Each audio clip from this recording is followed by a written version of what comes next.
Hello, students and learners. Welcome to Brainbox Tutorials 11 and 12. I'm your teacher Priyanka, and we were doing ISC Class 12 English chapter Atithi, Guest by Rabindranath Tagore from the book Prism.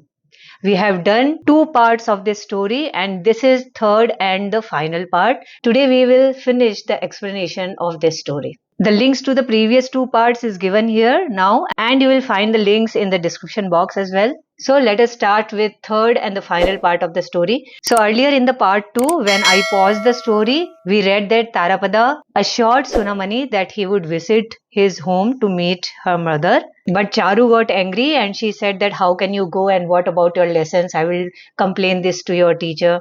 Okay, after that, undaunted by Charu's threat, undaunted means not disappointed by Charu's threat that I would tell the teacher, Tarapada spent a couple of evenings at Bamun Thakurun's house. Bamun Thakurun's house means Sunamani's mother's house. On the third day, Charu, without further warning, quietly bolted his door and fetching the padlock from her mother's spice box, locked him in. तो third day Charu ने क्या किया, जब तारापदा room में था अपने तब उसका रूम को बाहर से बंद कर दिया और ताला लगा दिया. She kept him prisoner for the whole evening, only opening the door when it was time to eat. Tarapada was angrily silent and was about to go out without eating. Then the passionate, overwrought girl clasped her hands and cried out repeatedly, I promise you, cross my heart, that I won't do it again. Please, I beg you, eat before you go. When even this had no effect, she began to wail, and he was forced to turn back and eat.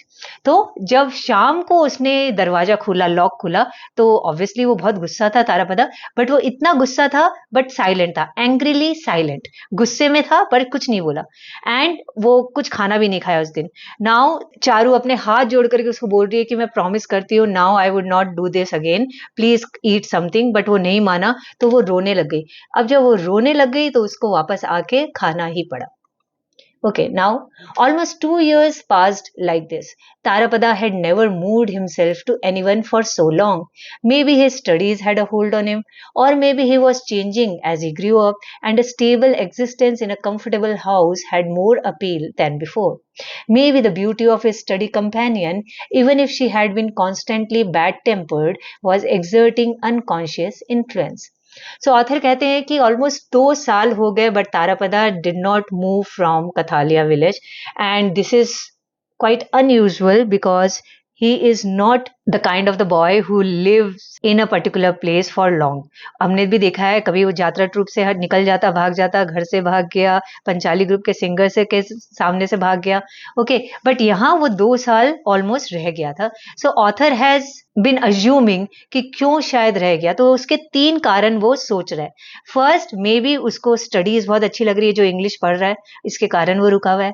Second, may be because he is now growing up, और grown up man के लिए एक सबसे important चीज होती है कि उसका खुद का घर हो, एक स्टेबिलिटी आ जाए लाइफ में, सोर्स ऑफ इनकम और कुछ हो, और इसके पास ये स्टेबिलिटी, घर, सब कुछ यहाँ दिख रहा है उसको. तो मे बी अब वो एक मैच्योर्ड मैन की जैसे सोचने लग गया है.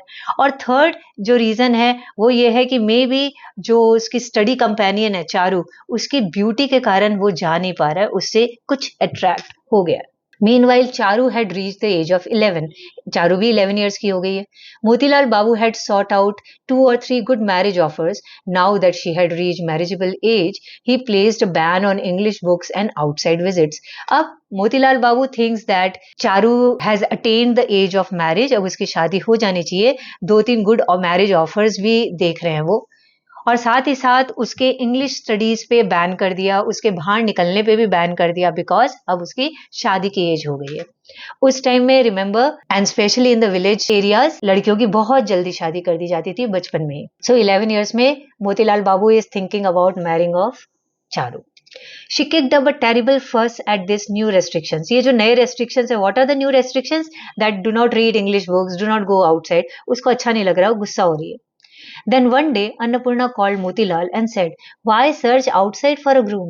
Tarapada would make a fine husband, and your daughter likes him. One day, Annapurna called Motilal and asked him, why are you searching for a groom for Charu? Charu पसंद करती है तारापदा को, and Tarapada would be a good husband material. Motilal Babu was astonished at this suggestion. That's impossible, he said. We don't know anything about his family. She is my only daughter. I want to marry her well. मेरी इकलौती बेटी है, मैं उसकी शादी अच्छी जगह करना चाहता हूँ. और तारापदा, ये तो पॉसिबल ही नहीं है. तारापदा की फैमिली के बारे में तो वो कुछ नहीं जानते. Some people came from the zamindars house at Raidanga to look at the girl. कुछ लोग देखने भी आए, लड़के वाले देखने आए रायडंगा से जमींदार के घर से देखने आए चारू को. Efforts were made to dress Charu up. She shut herself in her room and refused to come out. Motilal Babu begged and rebuked her from outside, but without result. Finally, he had to lie to the delegation from Raidanga. His daughter had suddenly fallen ill and could not be seen today. They assumed from this lame excuse that the girl had some kind of defect. Now जब वो देखने आए लड़के वाले, तो चारू को सब dress up and all करके और बुला गया कि अब आओ बाहर. वो अपने आप को रूम में बंद कर दी and said I would not come out. Motilal Babu उसको बहुत बेग किए, बहुत मिन्नतें मांगे, गुस्सा भी किए, बट विदाउट रिजल्ट.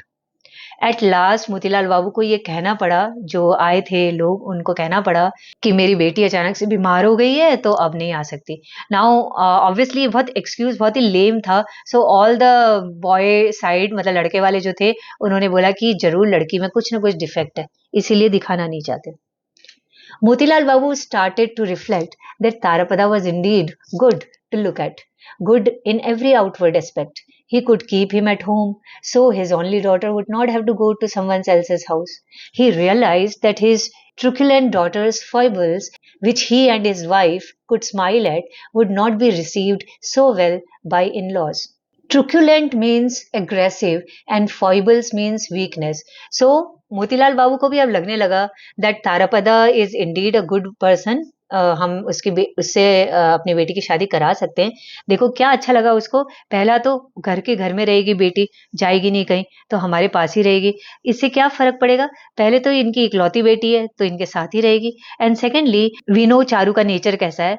सो उसके माँ बाप को भी लगता है कि हम तो हंस लेते हैं उसकी इन हरकतों पे. ट्रिकुलेंट डॉटर्स फॉइबल्स, मतलब उसकी एग्रेसिव बेटी की जो वीकनेस है, हम तो उन पे हंस देते हैं, बट इन लॉज, ये ससुराल वाले ये बर्दाश्त नहीं करेंगे. But Tarapada knows everything about her, so Tarapada को कोई प्रॉब्लम नहीं होगी. After lengthy discussion, Motilal and Annapurna sent a man to Tarapada's village to find out about his family. The information came that it was poor but high caste. Motilal Babu then sent a marriage proposal to the boy's mother and brothers. They were well pleased and agreed to it at once. Now, after long discussion with his wife Annapurna, Motilal ने decide किया कि ठीक है, हम तारापदा के village में पहले आदमी भेज के देखते हैं कि उनकी फैमिली है कैसी. सो उनको पता चला कि फैमिली का कास्ट अच्छा है, that means they belong to high caste. Brahmin तो था ही बॉय, बट वो है बहुत गरीब. मोतीलाल बाबू को कोई प्रॉब्लम नहीं थी. मोतीलाल बाबू ने मैरिज प्रपोजल भेजा उनके लड़के के लिए, उनकी माँ और भाइयों को. माँ और भाई खुश हो गए, वो तो एक ही बार में हाँ बोल दिए. Back at Kathalia, Motilal and Annapurna discussed the day and hour of the wedding, but the naturally cautious Motilal kept the whole matter secret. Now this is funny कि उन लोग शादी की डेट एंड ऑल निकाल रहे हैं, लेकिन मोतीलाल ये सब चीजें सीक्रेट रख रहा है. मतलब तारापदा को और चारू को ही कुछ नहीं पता. नाउ ये हमारे लिए फनी है, बट रिमेंबर उस टाइम में ये चीजें फनी नहीं थी, बहुत नॉर्मल थी. लड़का लड़की तो बहुत बार देखते भी नहीं थे एक दूसरे को और उनकी शादी हो जाती थी. Charu, though, could not be restricted. She sometimes burst into Tarapada's room like a cavalry charge, disturbing his studies with crossness, eagerness, or scorn. पर चारू को रोकना मुश्किल था. लाइक उस पे पाबंदियां लगी थी कि अब बाहर मत निकलो, पर चारू तो भाग करके और तारापदा के रूम में घुस जाती है अचानक से, लाइक अ कैवलरी चार्ज. जैसे कोई आर्मी, घुड़सवारों की आर्मी एक साथ बहुत सारी अंदर घुस जाए, बस वैसे ही अंदर अटैक कर देती थी और फिर उसके साथ वही बातें करने लग जाती थी, कभी गुस्सा करने लग जाती थी. Sometimes detached and independent though he was, he felt a strange stirring in his heart at this, a sort of electrical impulse. But generally देखो, तारापदा वॉज अ डिटैच्ड पर्सन. वो इंडिपेंडेंट था, डिटैच था, सब लोगों से, मोह माया से दूर था. पर चारू के कारण, चारू के पास होने से, चारू जब भी रूम में आती, चारू से जब भी वो बात करता, उसके अंदर एक अलग से फीलिंग होती थी. एक जैसे कि कोई इलेक्ट्रिकल इम्पल्स, जैसे कि कोई सिरहन उसके बॉडी में चल रही हो, और ऑब्वियसली ये एक निशानी हो सकती है, एक साइन हो सकता है कि he is attracted towards Charu, वो उससे प्यार करने लगा है। Till now he had floated lightly and serenely without impediment on time's stream. कभी भी वो समय का मोहताज नहीं था, समय उसको रोक करके नहीं रह सकता था, किसी एक जगह पे वो ज्यादा टाइम नहीं रुक सकता था. Sometimes now he was snared by strange distracting daydreams. पर आजकल तो वो daydreams मतलब कभी कभी वो दिन में भी सपने देखा करता था, दिन में भी कुछ कुछ सोचा करता था. He would leave his studies and go into Motilal Babu's library and flick through the pages of the illustrated books. The imaginary world which he mixed with these pictures was much changed, much more highly colored than before. Now बहुत बार मोतीलाल बाबू की library में जा करके वो books निकालता था और उनके पन्नों को पलटा करता था, उनकी पिक्चर्स को, इलस्ट्रेशंस को देखा करता था. लेकिन अभी जो बुक्स पढ़ता है वो बुक्स पहले वाली बुक से कुछ अलग थी. अभी की बुक्स ज्यादा रंगीन थी, यानी कि कुछ उसके इमेजिनेशन, उसकी भावनाओं, उसकी फीलिंग से रिलेट करती हुई बुक्स होती थी, उसको ज्यादा अच्छी लगती थी वो सारी बुक्स. ख्यालों में रहता था वो. He could not laugh at Charu's strange behavior quite as he had done in the past. When she was bad, he never thought of beating her now. This deep change, this powerful feeling of attraction was like a new dream. यही उसके लिए new dream था. क्या? Powerful feeling of attraction towards Charu. अब वो उसकी गलत बातों पर उसको मारता नहीं, उसकी स्ट्रेंज बिहेवियर पर हंसता नहीं, बस सिर्फ उसको पसंद करता है, अट्रैक्टेड रहता है उससे. वो जब पास रहती है तो इसको कुछ अलग सी फीलिंग होती है और ये फीलिंग अच्छी है. Motilal Babu fixed the wedding for the month of Shravan. Shravan means Sawan का महीना. ओके, सो सावन के महीने में उनकी शादी फिक्स हो गई.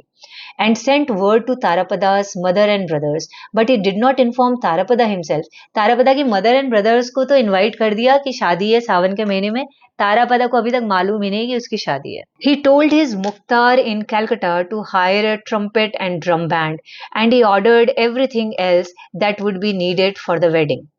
नाउ मुख्तार को, अपने मुख्तार को उसने, मुख्तार मीन्स मैनेजर को, कैलकाटा में इन्फॉर्म किया कि whatever is needed for the wedding to make it lavish, band बाजा एंड ऑल, सबका अरेंजमेंट कर लो. Meanwhile, at Kurultulla, on the Nag family estate, a famous chariot festival was due to be held.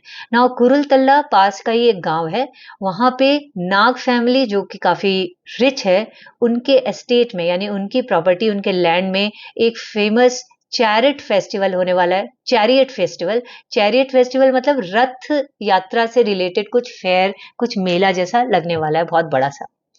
One moonlit evening, Tarapada went to the ghat and saw, on the swift flood tide, boats with merry-go-rounds and jatra troops and cargo boats rapidly making for the fair. कुछ ऐसा ही नजारा याद करो हमारे story के beginning में भी था, जब कोई फेयर लग रहा था और यात्रा ट्रूप और बहुत सारी बोट्स और बहुत सारे सामान लाद करके सब लोग फेयर में जा रहे थे पार्टिसिपेट करने. सिमिलरली वो यहाँ देखता है कि नाव में सब आ रहे हैं अलग अलग बोट्स में, किसी में सामान है, किसी में यात्रा ट्रुप के सिंगर्स हैं, तो मे बी उसको कुछ याद आया होगा अपना पुराना time. An orchestra from Calcutta was practicing loudly as it passed. Orchestra होता है group of singers and instrument players. जैसे 5-6 जन का ग्रुप है, कोई तबला बजा रहा है, कोई ड्रम बजा रहा है, कोई गिटार बजा रहा है, तो वो पूरा ऑर्केस्ट्रा हो गया. तो one orchestra has come from Kolkata और वो वहां पे प्रैक्टिस कर रहे थे. The Jatra troupe was singing to violin accompaniment. उन लोग वायलिन बजा रहे थे जात्रा ट्रूप वाले. Shouting out the beats, boatmen from lands to the west split the sky with cymbals and thudding drums. और जो बोटमैन थे वो सिम्बल्स बजा रहे थे. सिम्बल्स क्या होता है? सिम्बल्स, थडिंग ड्रम, झांझ और नगाड़ा, झांझ नगाड़ा बजा रहे थे.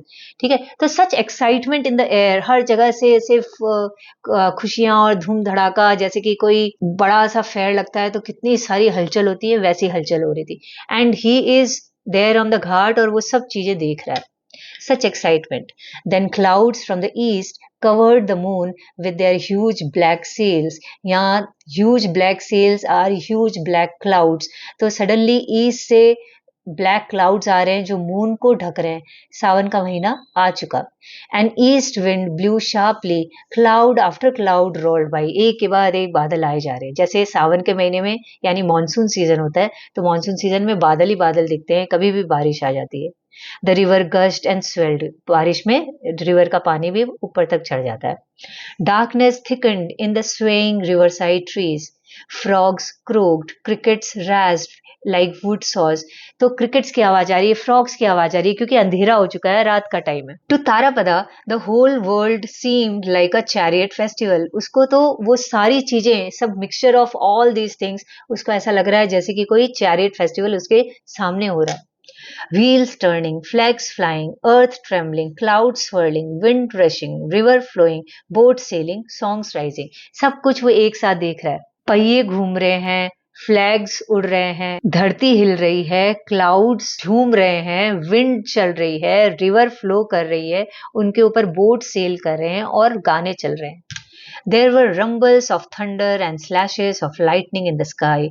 The smell of torrential rain approached from the dark distance. Thunder हो गया मतलब बादल गड़गड़ा रहे हैं, लाइटनिंग हो रही है, बिजली कड़कड़ा रही है, टॉरेंशियल रेन, हैवी रेनफॉल भी चालू हो गई। But Kathalia village next to the river ignored all this, ये सारी चीजें कहाँ हो रही थी? नदी के उस पार। लेकिन नदी के इस पार कथालिया विलेज में सब कुछ शांत था, जैसे कि कुछ इग्नोर कर रहे हैं सब कोई, उनको कुछ पता ही नहीं कि सामने क्या हो रहा है। She shut her doors, turned out her lamps and went to sleep. She here is the village, Kathalia village, यानी कि सारे विलेजर्स, उनको कोई मतलब ही नहीं है कुरुलतला में क्या चल रहा है, वो मजे से सो रहे हैं, अपना घर के दरवाजे बंद करके रात को आराम से नींद ले रहे हैं। They are all in sound sleep. The following morning, Tarapada's mother and brothers arrived at Kathalia, and that same morning, three large boats from Calcutta, laden with things for the wedding, moored at the Zamindar's घाट। तो next दिन तारापदा की mother और brother आ गए कथालिया में, और उसी सुबह तीन बड़ी बड़ी बोट्स भी आ गई कैलकाटा से, बहुत सारे सामान लेकर के शादी के, moored at the Zamindar's Ghat. And very early that same morning, Sonamani brought some mango juice preserved in paper and some pickle wrapped in a leaf and timidly stood outside Tarapada's room. But Tarapada was not to be seen. और उसी दिन सुबह सोनामणि तारापदा के लिए लेकर के आई एक glass में मैंगो जूस और कुछ अचार, और उसके घर के दरवाजे के पास, रूम के दरवाजे के पास खड़ी है, पर तारापदा तो दिख ही नहीं रहा, तारापदा वहां है ही नहीं। अब तारापदा गया कहाँ? In a cloudy monsoon night, before love and emotional ties could encircle him completely, this Brahmin boy, thief of all hearts in the village, had returned to the unconstraining, unemotional arms of his Mother Earth. Tarapada has again fled from this place too. Last night, that is in the cloudy monsoon night, he left all the loving and emotional ties from Kathalia and he fled from this place. The reason is his love for adventures, his love to explore Mother Earth.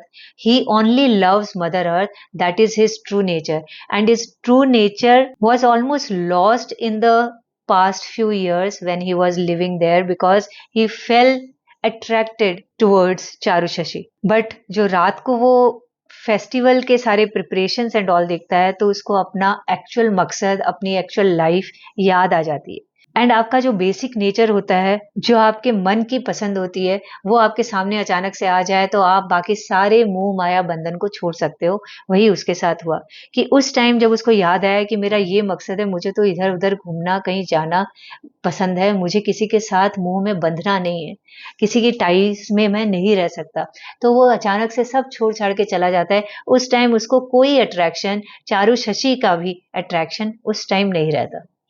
And he left this place, and this is the end of the story. And I know this is a bit abrupt ending because we generally do not like sad endings, but this is sad ending. And I have observed this in Ravindranath Tagore's stories. Most of the stories we would see that at last there is emotional and sad ending. I have read many of his stories and most of the stories end like this, some kind of a tragedy. For example, if you have gone through the story Postmaster, there also we would see the girl is waiting for the postmaster. Then there was one more story where the boy is longing to meet his mother, but he is so ill that he dies before his mother arrives. And there are many more stories like this where the ending is always sad and tragic. And similarly, this story too gets added to that list of tragic endings written by Rabindranath Tagore. And though this is tragic for the normal beings like us, but looking from the point of view of Tarapada, it is not tragic because it was his basic nature, it was his inherent nature कि वो कहीं बंध के नहीं रह सकता. So he has fled from there also. Okay? So if you have loved this story and the explanation, please hit the like button and do subscribe my channel. Share it with your friends too. I'll come up with another chapters, another poems explanation very soon. Stay hooked and keep preparing. Bye bye. Jai Hind.